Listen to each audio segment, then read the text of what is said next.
संक्षिप्त शिव पुराण कोटि रुद्र संहिता। भगवान शिव को संतुष्ट करने वाले व्रतों का वर्णन, शिवरात्रि व्रत की विधि एवं महिमा का कथन। तदंतर ऋषियों के पूछने पर सूत जी ने शिव जी की आराधना के द्वारा उत्तम एवं मनवांछित फल प्राप्त करने वाले बहुत से महान स्त्री पुरुषों के नाम बताए। इसके बाद ऋषियों ने फिर पूछा, व्यास शिष्य जी, किस व्रत से संतुष्ट होकर के भगवान शिव उत्तम सुख प्रदान करते हैं? जिस व्रत के अनुष्ठान से भक्तजनों को भोग और मोक्ष की प्राप्ति हो सके, उसका आप विशेष रूप से वर्णन कीजिए। सूत जी ने कहा, महर्षियों, तुमने जो कुछ पूछा है वही बात किसी समय ब्रह्मा, विष्णु तथा पार्वती जी ने भगवान शिव से पूछी थी। इसके उत्तर में शिव जी ने जो कहा वह मैं तुम लोगों को बता रहा हूँ। भगवान शिव बोले, मेरे बहुत से व्रत हैं जो भोग और मोक्ष प्रदान करने वाले हैं। उन्हें मुख्य 10 व्रत हैं जिन्हें जाबाल श्रुति के विद्वान 10 शैव व्रत कहते हैं। द्विज को सदा यत्न पूर्वक इन व्रतों का पालन करना चाहिए। अरे, प्रत्येक अष्टमी को केवल रात में ही भोजन करें। विशेषतः कृष्ण पक्ष की अष्टमी को भोजन का सर्वथा त्याग कर दें। शुक्ल पक्ष की एकादशी को भी भोजन छोड़ दें, किंतु कृष्ण पक्ष की एकादशी को रात में मेरा पूजन करने के पश्चात भोजन किया जा सकता है। शुक्ल पक्ष की त्रयोदशी को तो रात में भोजन करना चाहिए, परंतु कृष्ण पक्ष की चतुर्दशी को शिव व्रतधारी पुरुषों के लिए भोजन का सर्वथा निषेध है। दोनों पक्षों में प्रत्येक सोमवार को प्रयत्न पूर्वक केवल रात में ही भोजन करना चाहिए। शिव के व्रत में तत्पर रहने वाले लोगों के लिए ये अनिवार्य नियम हैं। इन सभी व्रतों में व्रत की पूर्ति के लिए अपनी शक्ति के अनुसार शिव भक्त ब्राह्मण को भोजन कराना चाहिए।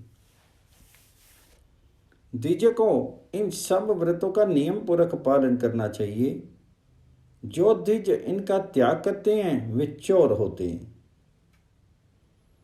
मुक्ति मार्ग में प्रवीण पुरुषों को मोक्ष की प्राप्ति कराने वाले 4 व्रतों का नियम पूर्वक पालन करना चाहिए। वे 4 व्रत इस प्रकार हैं: भगवान शिव की पूजा, रुद्र मंत्रों का जप, शिव मंदिर में उपवास तथा काशी में मरण। ये मोक्ष के सनातन मार्ग हैं। सोमवार की अष्टमी और कृष्ण पक्ष की चतुर्दशी, इन 2 तिथियों को उपवास पूर्वक व्रत रखा जाए तो वह भगवान शिव को संतुष्ट करने वाला होता है। ऐसे में अन्यथा विचार करने की आवश्यकता नहीं है। हरे, इन 4 में भी शिवरात्रि का व्रत ही सबसे अधिक बलवान है। इसलिए भोग और मोक्ष रूपी फल की इच्छा रखने वाले लोगों को मुख्यतः उसी का पालन करना चाहिए। इस व्रत को छोड़कर के दूसरा कोई मनुष्यों के लिए हितकारक व्रत नहीं है। ये व्रत सबके लिए धर्मों का उत्तम साधन है। निष्काम अथवा सकाम भाव रखने वाले सभी मनुष्यों, वर्णों, आश्रमों, स्त्रियों, बालकों, दासों, दासियों तथा देवता आदि सभी देहधारियों के लिए ये श्रेष्ठ व्रत हितकारक बताया गया है। माघ मास के कृष्ण पक्ष की शिवरात्रि तिथि का विशेष महात्म्य बताया गया है। जिस दिन आधी रात के समय तक वह तिथि विद्यमान हो, उसी दिन उसे व्रत के लिए ग्रहण करना चाहिए। शिवरात्रि करोड़ों हत्याओं के पाप का नाश करने वाली है। केशव, उस दिन सवेरे से लेकर के जो कार्य करना आवश्यक है उसे प्रसन्नता पूर्वक तुम्हें बता रहा हूं। तुम ध्यान दे करके सुनो। बुद्धिमान पुरुष सवेरे उठ करके बड़े आनंद के साथ स्नान आदि नित्य कर्म करे, आलस्य को पास नहीं आने दे। फिर शिवालय में जाकर के शिवलिंग का विधिवत पूजन करके मुझे शिव को नमस्कार करने के पश्चात उत्तम रीति से संकल्प करे। देव देव महादेव नीलकंठ आपको नमस्कार है। देव देव महादेव नीलकंठ नमस्तुते। देव, मैं आपके शिवरात्रि व्रत का अनुष्ठान करना चाहता हूँ।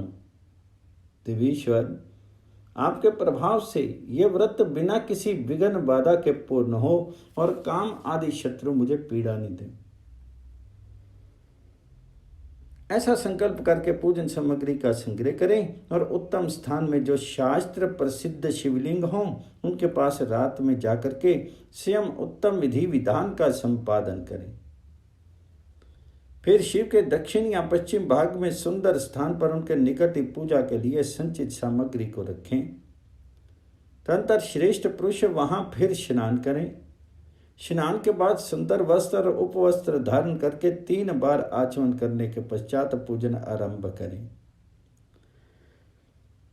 जिस मंत्र के लिए जो द्रव्य नियत हो उस मंत्र को पढ़ करके उसी द्रव्य के द्वारा पूजा करनी चाहिए। बिना मंत्र के महादेव जी की पूजा नहीं करनी चाहिए। गीत वाद्य नृत्य आदि के साथ भक्ति भाव से संपन्न होकर के रात्रि के प्रथम पहर में पूजन करके विद्वान पुरुष मंत्र का जप करें। यदि मंत्रज्ञ पुरुष उस समय श्रेष्ठ पार्थिव लिंग का निर्माण करे तो नित्य कर्म करने के पश्चात पार्थिव लिंग का ही पूजन करें। पहले पार्थिव बनाकर के पीछे उसकी विधिवत स्थापना करें। फिर पूजन के पश्चात नाना प्रकार के स्तोत्रों द्वारा भगवान वृषभ ध्वज को संतुष्ट करे। बुद्धिमान पुरुष को चाहिए कि उस समय शिवरात्रि व्रत का महात्म्य पाठ करे। श्रेष्ठ भक्त अपने व्रत की पूर्ति के लिए उस महात्म्य को श्रद्धापूर्वक सुने। रात्रि के चारों पहरों में 4 पार्थिव लिंगों का निर्माण करके आवाहन से लेकर के विसर्जन तक क्रमशः उनकी पूजा करें और बड़े उत्सव के साथ प्रसन्नता पूर्वक जागरण करें। प्रातःकाल स्नान करके पुनः वहां पार्थिव शिव का स्थापन और पूजन करें। इस तरह व्रत को पूरा करके हाथ जोड़ करके मस्तक झुका करके बारंबार नमस्कार पूर्वक भगवान शंभु से इस प्रकार प्रार्थना करें।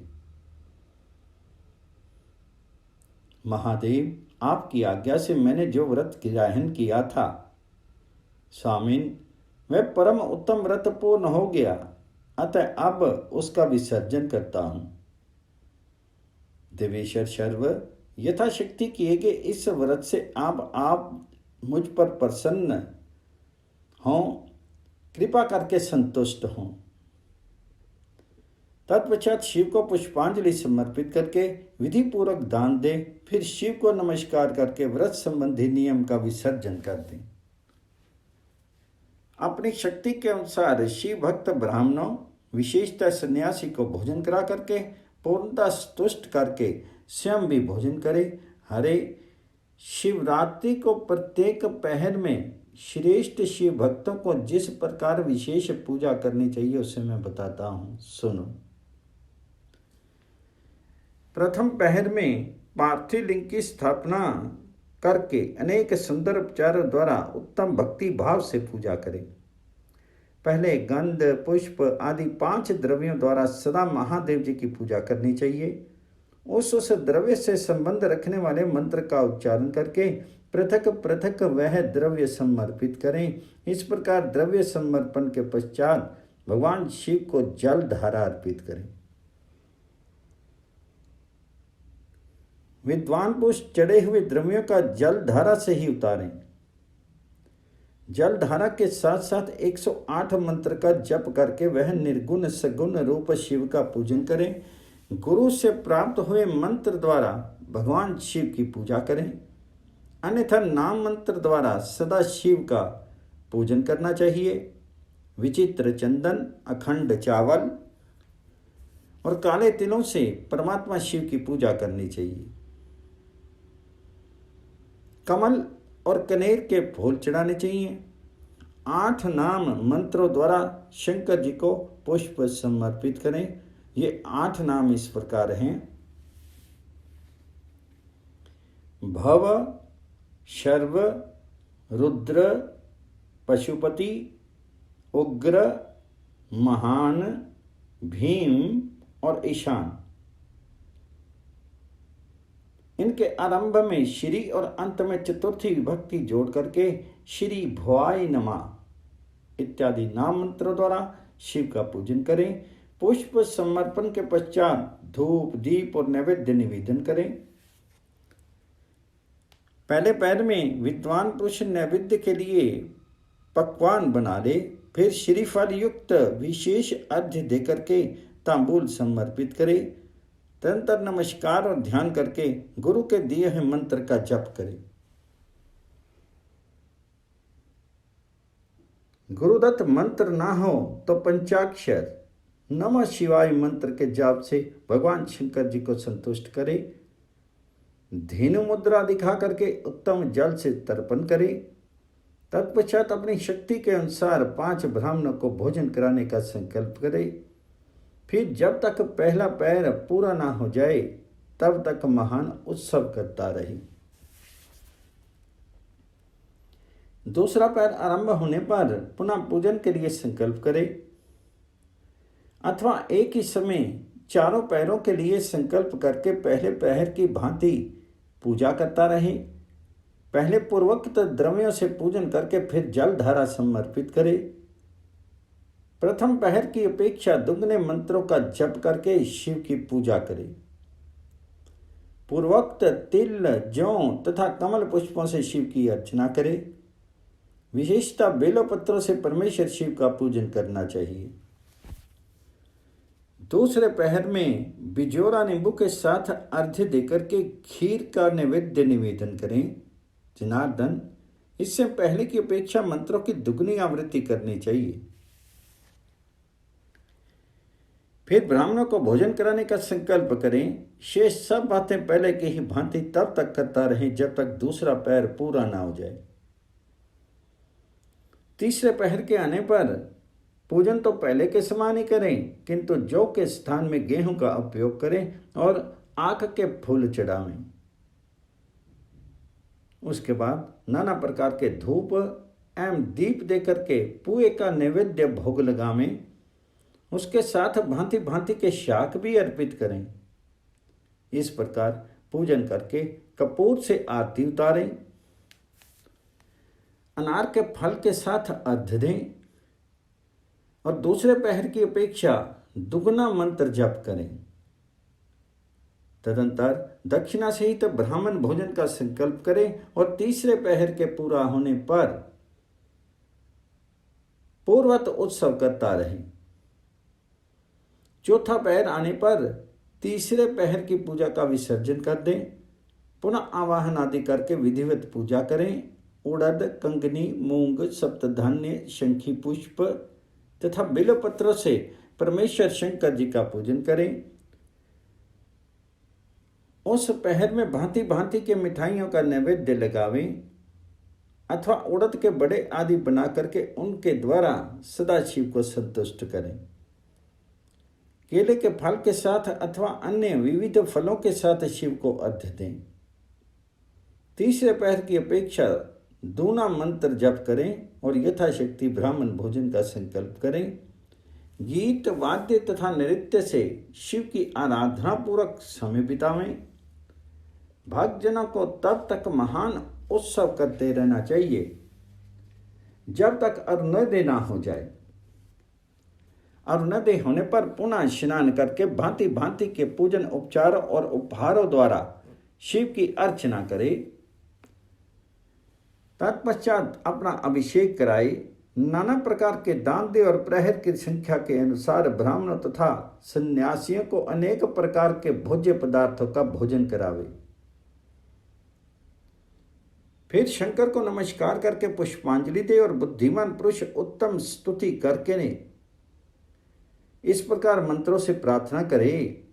मंत्र के भाव हैं: सुखदायक कृपा ध्यान शिव, मैं आपका हूँ, मेरे प्राण आप में ही लगे हैं और मेरा चित्त सदा आपका ही चिंतन करता है। ये जानकर के आप जैसे उचित समझे वैसा करें। भूतनाथ, मैंने जानकर या अनजान में जो जप और पूजन आदि किया है उसे समझ करके दया सागर होने के नाते ही आप मुझ पर प्रसन्न हो। उस उपवास व्रत से जो फल हुआ हो, उसी से सुखदायक भगवान शंकर मुझ पर प्रसन्न हो। महादेव, मेरे कुल में सदा आपका भजन होता रहे। जहाँ के आप इष्ट देवता ना हों, उस कुल में मेरा कभी जन्म नहीं हो। इस प्रकार प्रार्थना करने के पश्चात भगवान शिव को पुष्पांजलि समर्पित करके ब्राह्मणों से तिलक और आशीर्वाद ग्रहण करें। तदनंतर शंभु का विसर्जन करें। जिसने इस प्रकार व्रत किया है उससे मैं दूर नहीं रहता। इस व्रत के फल का वर्णन नहीं किया जा सकता। मेरे पास ऐसी कोई वस्तु नहीं है जिसे शिवरात्रि व्रत करने वाले के लिए मैं दे न डालूं। जिसके द्वारा अनायास ही इस व्रत का पालन हो गया, उसके लिए भी अवश्य मुक्ति का बीज बो दिया गया। मनुष्य को प्रति मास भक्ति पूर्वक शिवरात्रि व्रत करना चाहिए। तत्पश्चात इसका अध्यापन करके मनुष्य सांगोपांग फल लाभ करता है। इस व्रत का पालन करने में मैं शिव निश्चय ही उपासक के समस्त दुखों का नाश कर देता हूँ और उसे भोग मोक्ष आदि संपूर्ण मनोवांछित फल प्रदान करता हूँ। सूर्य कहते हैं, महिषियों, भगवान शिव का ये अत्यंत हितसारक और अद्भुत वचन सुनकर के श्री विष्णु अपने धाम को लौट आए। उसके बाद इस उत्तम व्रत का अपना हित चाहने वाले लोगों में प्रचार हुआ। किसी समय केशव ने नारद जी से भोग और मोक्ष देने वाले इस दिव्य शिवरात्रि व्रत का वर्णन किया था। अध्याय 37-38 पूर्ण। अध्याय 39 में शिवरात्रि व्रत के उद्यापन की विधि। ऋषि बोले, सूत जी, अब हमें शिवरात्रि व्रत के उद्यापन की विधि बताइए, जिसका अनुष्ठान करने से साक्षात भगवान शंकर निश्चय ही प्रसन्न होते हैं। सूर्य ने कहा, ऋषियों, तुम लोग भक्ति भाव से आदर पूर्वक शिवरात्रि के उद्यापन की विधि सुनो, जिसका अनुष्ठान करने से यह व्रत अवश्य पूर्ण फल देने वाला होता है। लगातार 14 वर्षों तक शिवरात्रि के शुभ व्रत का पालन करना चाहिए। त्रयोदशी को एक समय भोजन करके चतुर्दशी को पूरा उपवास करना चाहिए। शिवरात्रि के दिन नित्य कर्म संपन्न करके शिवालय में जाकर के विधि पूर्वक शिव का पूजन करें। तत्पश्चात वहां यत्न पूर्वक एक दिव्य मंडल बनावे, जो तीनों लोकों में गौरी तिलक नाम से प्रसिद्ध है। उसके मध्य भाग में दिव्य लिंग तो भद्र मंडल की रचना करे अथवा मंडप के भीतर सतोभद्र मंडल का निर्माण करे। वहां प्रजापत्य नामक कलशों की स्थापना करनी चाहिए। वे शुभ कलश वस्त्र, फल और दक्षिणा के साथ होने चाहिए। उन सब को मंडप के पार्श्व भाग में यत्न पूर्वक स्थापित करें। मंडप के मध्य भाग में एक सोने का और दूसरी धातु तांबे आदि का बना हुआ कलश स्थापित करें। व्रती पुरुष उस कलश पर पार्वती सहित शिव की स्वर्ण में प्रतिमा बना करके रखे। वह प्रतिमा एक पल अर्थात 1 तोले अथवा आधे पल सोने की होनी चाहिए। या जैसी अपनी शक्ति और उसके अनुसार प्रतिमा बनवा लें। वाम भाग में पार्वती की और दक्षिण भाग में शिव की प्रतिमा स्थापित करके रात्रि में उसका पूजन करें। आलस्य छोड़ करके पूजन का काम करना चाहिए। उस कार्य में 4 ऋत्विज्ञों के साथ एक पवित्र आचार्य का वर्ण करें और उन सब की आज्ञा लेकर के भक्ति पूर्वक शिव की पूजा करें। रात को प्रत्येक पहर में पृथक पृथक पूजा करते हुए जागरण करें। व्रती पुरुष भगवत संबंधी कीर्तन, गीत एवं नृत्य आदि के द्वारा सारी रात बितावे। इस प्रकार विधिवत पूजन पूर्वक भगवान शिव को संतुष्ट करके प्रातःकाल पुनः पूजन करने के पश्चात सविधि होम करे। फिर यथाशक्ति प्रजापत्य विधान करे। फिर ब्राह्मणों को भक्तिपूर्वक भोजन करावे और यथाशक्ति दान दे। इसके बाद वस्त्र, अलंकार तथा आभूषणों द्वारा पत्नी सहित ऋतिज्ञों को अलंकृत करके उन्हें विधि पूर्वक पृथक पृथक दान दे। फिर आवश्यक सामग्रियों से युक्त बछड़े सहित गौ का आचार्य को ये कहकर के विधि पूर्वक दान दे कि इस दान से भगवान शिव मुझ पर प्रसन्न हो। तत्पश्चात कलश सहित उस मूर्ति को वस्त्र के साथ वृषभ की पीठ पर रख करके संपूर्ण अलंकारों सहित उसे आचार्य को अर्पित कर दे। इसके बाद हाथ जोड़ करके मस्तक झुका करके बड़े प्रेम से गदवाणी में महाप्रभु महेश्वर देव से प्रार्थना करे, देव देव महादेव शरणागत वत्सल देवेश्वर, इस व्रत से संतुष्ट होकर के आप मेरे ऊपर कृपा कीजिए। शिव शंकर, मैंने भक्ति भाव से इस व्रत का पालन किया है, इसमें जो कमी रह गई हो वह आपके प्रसाद से पूरी हो जाएगी।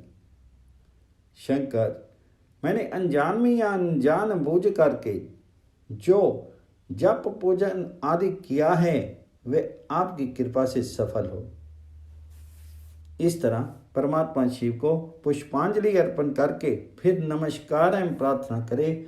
जिसने इस प्रकार व्रत पूरा कर लिया उसके उस व्रत में कोई न्यूनता नहीं रह सकती, उससे वह मनवांछित सिद्धि प्राप्त कर लेता है, इसमें संशय नहीं है। अध्याय 39 पूर्ण। 40वें अध्याय में अनजान में शिवरात्रि व्रत करने से एक भील पर भगवान शंकर की अद्भुत कृपा। ऋषियों ने पूछा, सूर्य जी, पूर्व काल में किसने इस उत्तम शिवरात्रि व्रत का पालन किया था और अनजान में भी इस व्रत का पालन करके किसने कौन सा फल प्राप्त किया है? तो सूर्य ने कहा, ऋषियों तुम सब लोग सुनो, मैं इस विषय में एक निषाद का प्राचीन इतिहास सुनाता हूँ जो सब पापों का नाश करने वाला है। पहले की बात है, किसी वन में एक भील रहता था जिसका नाम था गुरुद्रोह और क्रूर स्वभाव का होने के साथ ही क्रूरतापूर्ण कर्म में तत्पर रहता था। वह प्रतिदिन वन में जाकर के मृगों को मारता और वहीं रहकर के नाना प्रकार की चोरियां करता था। उसने बचपन से ही कभी कोई शुभ कर्म नहीं किया था। इस प्रकार वन में रहते हुए उस दुरात्मा भील का बहुत समय बीत गया। तदंतर एक दिन बड़ी सुंदर एवं शुभ कारक शिवरात्रि आई, किंतु वह दुरात्मा घने जंगल में निवास करने वाला था, इसलिए उस व्रत को नहीं जानता था। उसी दिन उस भील के माता पिता और पत्नी ने भूख से पीड़ित होकर के उससे यातना की, वनेचर हमें खाने को दो। उनके इस प्रकार याचना करने पर वह तुरंत धनुष लेकर के चल दिया और मृगों के शिकार के लिए सारे वन में घूमने लगा। देव योग से उसे उस दिन कुछ भी नहीं मिला और सूर्य अस्त हो गया। इससे उसको बड़ा दुख हुआ। वह सोचने लगा, मैं क्या करूं, कहाँ जाऊं, आज तो कुछ नहीं मिला। घर में जो बच्चे हैं उनका तथा माता पिता का क्या होगा, मेरी जो पत्नी हैं उनकी भी क्या दिशा होगी। अतः मुझे कुछ लेकर ही घर जाना चाहिए, अन्यथा नहीं जाना चाहिए। ऐसा सोच करके वह व्याध एक जलाशय के समीप पहुंचा और जहां पानी में उतरने का घाट था वहां जाकर के खड़ा हो गया। मैं मानी मानी ये विचार करता था कि यहाँ कोई ना कोई जीव पानी पीने के लिए अवश्य आएगा। उसी को मार करके कृतकृत्य ही उसे साथ लेकर के प्रसन्नतापूर्वक घर को जाऊंगा। ऐसा निश्चय करके वे व्याघ्र एक बेल के पेड़ पर चढ़ गया और वहीं चाल साथ लेकर के बैठ गया। उसके मन में केवल यही चिंता थी कि कब कोई जीव आएगा और कब मैं उसे मारूंगा।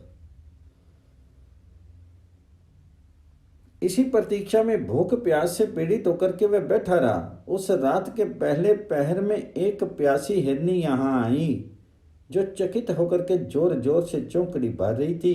ब्राह्मणों, उस मृगी को देख करके व्याध को बड़ा हर्ष हुआ। और उसने तुरंत ही उसके वध के लिए अपने धनुष पर एक बाण का संधान किया। ऐसा करते हुए उसके हाथ के धक्के से थोड़ा सा जल और बिल्वपत्र नीचे गिर पड़े। उस पेड़ के नीचे शिवलिंग था। उक्त जल और बिल्वपत्र से शिव की प्रथम पैर की पूजा संपन्न होगी। उस पूजा के महात्म ने से उस व्याध का बहुत सा पातक तत्काल नष्ट हो गया। वहां होने वाली खड़खड़ाहट की आवाज को सुनकर के हरिणी ने भय से ऊपर की ओर देखा। व्याध को देखते ही वह व्याकुल होगी और बोली। मृगी ने कहा, व्याध, तुम क्या करना चाहते हो? मेरे सामने सच सच बताओ। हरिणी की यह बात सुनकर के व्याध ने कहा, आज मेरे कुटुंब के लोग भूखे हैं, अतः तुमको मार करके उनकी भूख मिटाऊंगा, उन्हें तृप्त करूंगा। व्याध का ये दारुण वचन सुनकर के तथा जिसे रोकना कठिन था उस दुष्ट भील को बाण ताने देख करके मृगी सोचने लगी कि अब मैं क्या करूं, कहाँ जाऊं? अच्छा, कोई उपाय रचती हूं। ऐसा विचार करके उसने वहां इस प्रकार कहा।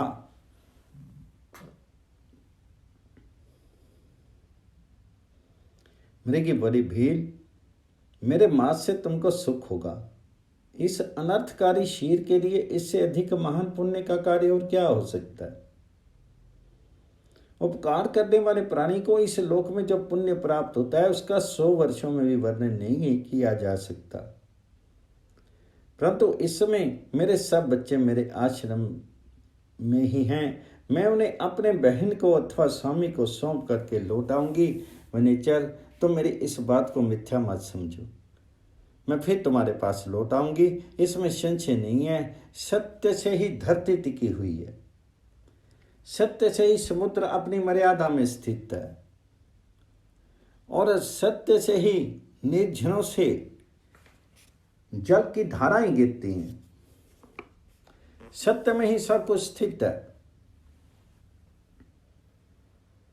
सूजी कहते हैं, मृगी के ऐसा कहने पर भी जब व्याध ने उसकी बात नहीं मानी तब उसने अत्यंत विस्मित एवं भयभीत होकर के पुनः इस प्रकार कहना आरंभ किया। मृगी बोली, व्याध सुनो, मैं तुम्हारे सामने ऐसी शपथ खाती हूं जिससे घर जाने पर मैं अवश्य तुम्हारे पास लौट आऊंगी। ब्राह्मण यदि वेद बेचे और तीनों काल संध्या नहीं करे तो उसे जो पाप लगता है, पति की आज्ञा का उल्लंघन करके स्वेच्छा अनुसार कार्य करने वाली स्त्रियों को जिस पाप की प्राप्ति होती है, किए हुए उपकार को ना मानने वाले, भगवान शंकर से विमुख रहने वाले, दूसरों से द्रोह करने वाले, धर्म को लांघने वाले तथा विश्वासघात और छल करने वाले लोगों को जो पाप लगता है, उसी पाप से मैं भी लिप्त हो जाऊं यदि लौट करके यहां ना आऊं। इस तरह अनेक शपथ खा करके जब मृगी चुपचाप खड़ी होगी तब उस व्याध ने उस पर विश्वास करके कहा, अच्छा, अब तुम अपने घर को जाओ। तब मृगी बड़े हर्ष के साथ पानी पी करके अपने आश्रम मंडल में गई। इतने में ही रात का वह पहला पहर व्याध के जागते ही जागते बीत गया। तब उस हिरनी की बहन दूसरी मृगी, जिसका पहली ने स्मरण किया था, उसी की राह देखती हुई जल पीने के लिए वहां पे आ गई। उसे देखकर के भील ने स्वयं बाण को तरकश से खींचा। ऐसा करते समय पुनः पहले की भांति भगवान शिव के ऊपर जल और बिल्वपत्र गिरे। उसके द्वारा महात्मा शंभु की दूसरे पहर की पूजा संपन्न होगी। यद्यपि वह प्रसंगवश ही हुई थी तो भी व्याध के लिए सुखदायिनी होगी। मृगी ने उसे बाण खींचते देख पूछा, वनेचर, ये क्या करते हो? व्याध ने पूर्वत उत्तर दिया, मैं अपने भूखे कुटुंब को तृप्त करने के लिए तुझे मारूंगा। ये सुनकर के वह मृगी बोली। मृगी ने कहा, व्याध, मेरी बात सुनो, मैं धन्य हूं, मेरा देह धारण सफल हो गया, क्योंकि इस अनित्य शीर के द्वारा उपकार होगा। परंतु मेरे छोटे छोटे बच्चे घर में हैं। अतः मैं एक बार जाकर के उन्हें अपने स्वामी को सौंप दूं, फिर तुम्हारे पास लौट आऊंगी। व्याघ्र बोला, तुम्हारी बात पर मुझे विश्वास नहीं है। मैं तुझे मारूंगा, इसमें संशय नहीं है। ये सुनकर के वह हरनी भगवान विष्णु की शरण खाती हुई बोली, भगवान विष्णु की शपथ खाती हुई बोली, व्याध, जो कुछ मैं कहती हूं उसे सुनो। यदि मैं लौट कर नहीं आई तो अपना सारा पुण्य हार जाऊं, क्योंकि जो वचन देकर के उससे पलट जाता है वह अपने पुण्य को हार जाता है। जो पुरुष अपनी विवाहिता स्त्री को त्याग करके दूसरी के पास जाता है, वैदिक धर्म का उल्लंघन करके कपोल कल्पित धर्म पर चलता है, भगवान विष्णु का भक्त होकर के शिव की निंदा करता है, माता पिता की निधन तिथि को श्राद्ध आदि ना करके उसे सूना बिता देता है, तथा मन में संताप का अनुभव करके अपने दिए हुए वचन को पूरा करता है, ऐसे लोगों को जो पाप लगता है वही मुझे भी लगे यदि मैं लौट कर नहीं आऊं। सो जी कहते हैं, उनके ऐसा कहने पर व्याध ने उस मृगी से कहा, जाओ। मृगी जल पी करके हर्षपूर्वक अपने आश्रम को गई। इतने में ही रात का दूसरा पहर भी व्याध के जागते जागते बीत गया। इसी समय तीसरा पहर आरंभ हो जाने पर मृगी के लौटने में बहुत विलंब हुआ। जान चकित होकर के व्याध उनकी खोज करने लगा। इतने में ही उसने जल के मार्ग में एक हिरण को देखा। वह बड़ा हृष्टपुष्ट था। उसे देख करके वनीचर को बड़ा हर्ष हुआ और वह धनुष पर बाण रख करके उस मार डालने को उद्यत हुआ। ऐसा करते समय उसके प्रारब्धवश कुछ जल और बिल्व पत्र शिवलिंग पर घिरे। उससे उसके सौभाग्य से भगवान शिव की तीसरे पैर की पूजा संपन्न होगी। इस तरह भगवान जी ने उस पर अपनी दया दिखाई। पत्तों के गिरने आदि का शब्द सुनकर के उस मृग ने व्याध की ओर देखा और पूछा, क्या करते हो? व्याध ने उत्तर दिया, मैं अपने कुटुंब को भोजन देने के लिए तुम्हारा वध करूंगा। व्याध की यह बात सुनकर के हरिण के मन में बड़ा हर्ष हुआ। तुरंत ही व्याध से इस प्रकार बोला। हरिण ने कहा, मैं धन्य हूं, मेरा हृष्ट पुष्ट होना सफल हो गया, क्योंकि मेरे शीर से आप लोगों की तृप्ति होगी। जिसका शीर परोपकार के काम में नहीं आता उसका सब कुछ व्यर्थ चला गया। जो सामर्थ्य रहते हुए भी किसी का उपकार नहीं करता है उसकी वह सामर्थ्य व्यर्थ चली जाती है, तथा वह परलोक में नरकगामी होता है। परंतु एक बार मुझे जाने दो, मैं अपने बालकों को उसकी माता के हाथ में सौंप करके और उन सब को धीरज बधा करके यहाँ लौट आऊंगा। उनके ऐसा कहने पर व्याध मन ही मन बड़ा विस्मित हुआ। उसका हृदय कुछ शुद्ध हो गया था और उसके सारे पाप पुंज नष्ट हो चुके थे। उसने इस प्रकार कहा। व्याध बोला, जो जो यहाँ आए वे सब तुम्हारी ही तरह बातें बना करके चलेगी, परंतु वे वंचक अभी तक यहाँ नहीं लौटे हैं। मृग, तुम भी इस समय संकट में हो, इसलिए झूठ बोल करके चले जाओगे, फिर आज मेरा जीवन निर्वाह कैसे होगा? मृग बोला, व्याध, मैं जो कुछ कहता हूं उसे सुनो। मुझ में असत्य नहीं है। सारा चराचर ब्रह्मांड सत्य से ही टिका हुआ है। जिसकी वाणी झूठी होती है उसका पुण्य उसी क्षण नष्ट हो जाता है। तथापि भील, तुम मेरी सच्ची प्रतिज्ञा सुनो। संध्या काल में स्त्री संग तथा शिवरात्रि के दिन भोजन करने से जो पाप लगता है, झूठी गवाही देने, द्रोहर को हड़प लेने और संध्या ना करने से द्विज को जो पाप होता है, वही पाप मुझे भी लगे यदि मैं लौट करके नहीं आऊं। जिसके मुख से कभी शिव का नाम नहीं निकलता, जो सामर्थ्य रहते हुए भी दूसरों का उपकार नहीं करता, पर्व के दिन श्री फल तोड़ता, अभक्ष्य भक्षण करता तथा शिव की पूजा किए बिना और भस्म लगाए बिना भोजन कर लेता है, इन सब का पातक मुझे लगे यदि मैं लौट करके ना आऊं। सोजी कहते हैं, उनकी बात सुनकर के व्याध ने कहा, जाओ शीघ्र लौटना। व्याध के ऐसा कहने पर मृग पानी पी करके चला गया। वे सब अपने अपने आश्रम पर मिले। तीनों ही प्रतिज्ञाबद्ध हो चुके थे। आपस में एक दूसरे के वृत्तांत को भली भांति सुनकर के सत्य के पास से बंधे हुए उन सब ने यही निश्चय किया कि वहां अवश्य जाना चाहिए। इस निश्चय के बाद वहां बालकों को आश्वासन देकर के वे सब के सब जाने के लिए उत्सुक हो गए। उस समय जेठी मृगी ने वहां अपने स्वामी से कहा, स्वामिन, आपके बिना यहाँ बालक कैसे रहेंगे प्रभु? मैंने ही वहाँ पहले जाकर के प्रतिज्ञा की है, केवल मुझको जाना चाहिए, आप दोनों यही रहें। उनकी ये बात सुनकर के छोटी मृगी बोली, बहन, मैं तुम्हारी सेविका हूँ, इसलिए आज मैं ही व्याध के पास जाती हूँ, तुम यहीं रहो। ये सुनकर के मृग बोला, मैं ही वहाँ जाता हूँ, तुम दोनों यहाँ रहो, क्योंकि शिशुओं की रक्षा माता से ही होती है। स्वामी की ये बात सुनकर के उन दोनों मृगियों ने धर्म की दृष्टि से उसे स्वीकार नहीं किया। वे दोनों अपने पति से प्रेम पूर्वक बोली, प्रभु, पति के बिना इस जीवन को धिक्कार है। तब उन सब ने अपने बच्चों को सांत्वना देकर के उन्हें पड़ोसियों के हाथ में सौंप दिया और स्वयं शीघ्र उस स्थान को प्रस्थान किया जहां में व्याध शिरोमणि उनकी प्रतिष्ठा में बैठा था। उन्हें जाते देख उनके वे सब बच्चे भी पीछे पीछे चल आए। उन्होंने ये निश्चय कर लिया था कि इन माता पिता की जो गति होगी वही हमारी भी हो। उन सब को एक साथ आया देख करके व्याध को बड़ा हर्ष हुआ। उसने धनुष पर बांध रखा। उसमें पुनः जल और बेलपत्र शिव के ऊपर गिरे। उससे शिव जी की चौथे पैर की पूजा संपन्न होगी।